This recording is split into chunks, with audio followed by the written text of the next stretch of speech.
Jamaica on a B1, B2 visa, and I've overstayed. I think it's almost a year and 6 months. So I was wondering, what can I do to fix my status, or is it possible for me to go to school? What can I do?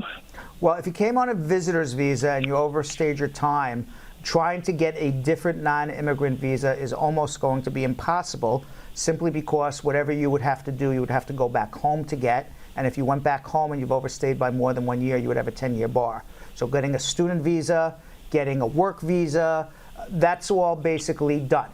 Now the question becomes, okay, you've overstayed, you're a year and a half into being an overstay here, you got to figure out how you're going to get a green card. Is it going to be through family? Is it going to be through employment? That's really, the ways you got to start thinking about it.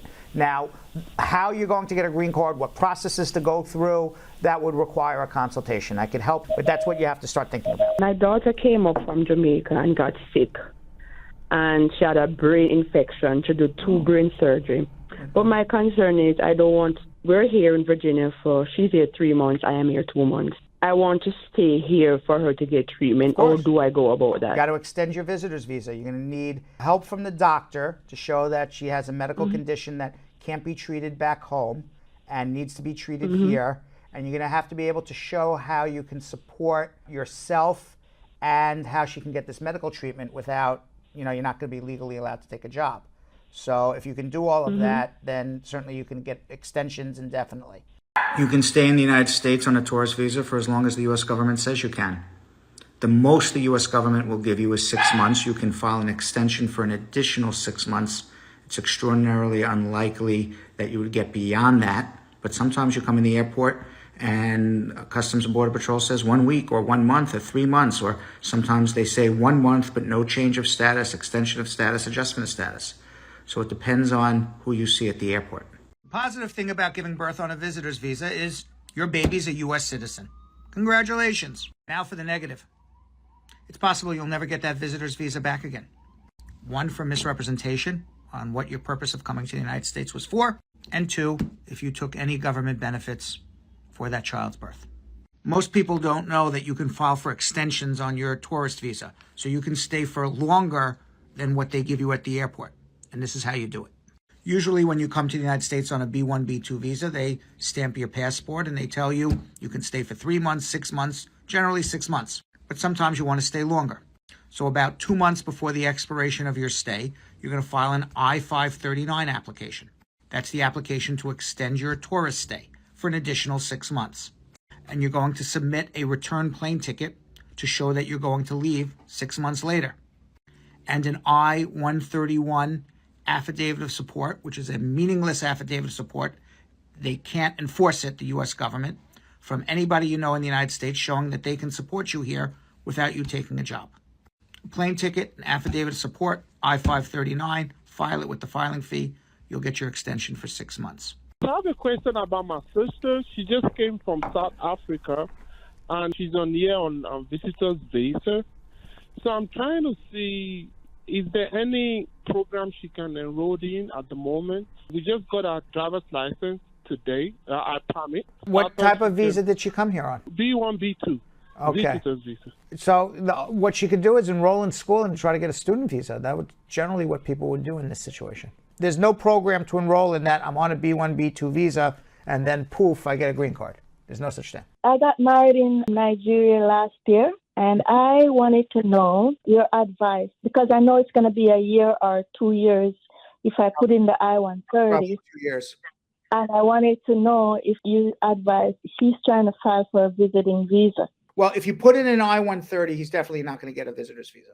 It depends. I would say it's unlikely to get a visitor's visa from Nigeria because he's going to have to say he's married to a U.S. citizen, unless he has a lot of ties back to Nigeria. And he's going to go in and he's going to say, I have no intention of living in the United States. I'm just going to visit my wife and I'm going back to Nigeria and I'm not living in the U.S., blah, blah, blah, blah, blah. Presuming that they believe him, well, then, yeah, but I would say that's going to be a hard sell. Unless he can get a visa appointment in a short period of time, I would tell you bite the bullet, start the I-130 as quickly as possible.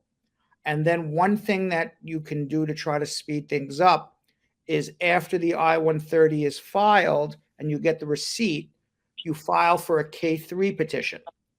And the K3 petition, which is done on an I-129 form, is an application to allow your husband to come into the United States and wait for his I-130 to be processed in the U.S. And How long after I put in the I-130 I can as do soon as that? you get the receipt back for the I-130, you can put in for the K3. I'm a Jamaican with a U.S. visitor visa, but it was canceled in Florida due to a long visit. They said I'm banned for 5 years. My fiancé is a U.S. citizen. Can he petition for me? Yes, but you need a waiver. My daughter and I got our B1 visa canceled because I misinterpreted. Now I got married to a U.S. citizen. What is the process for filing? Well, it depends what you misinterpreted. Was it a misrepresentation? If you made a misrepresentation, your spouse is going to file for you and you're going to need a waiver. If it's just you couldn't show non-immigrant intent, then just your wife files for you without a waiver. So it depends on, why you got denied or why you had your visa taken away. I don't know enough. If someone holds a B1, B2 tourist visa in Jamaica and is engaged, do you think their partner will be offered a visa easier? Maybe, yeah. I filed a petition for my mom that was living in Jamaica like a year ago, and it is still pending. But she just recently came to the States on her visitor's visa. Is it possible I can continue her filing by filing the adjustment of status? Yes, you can. I just want you to wait 90 days.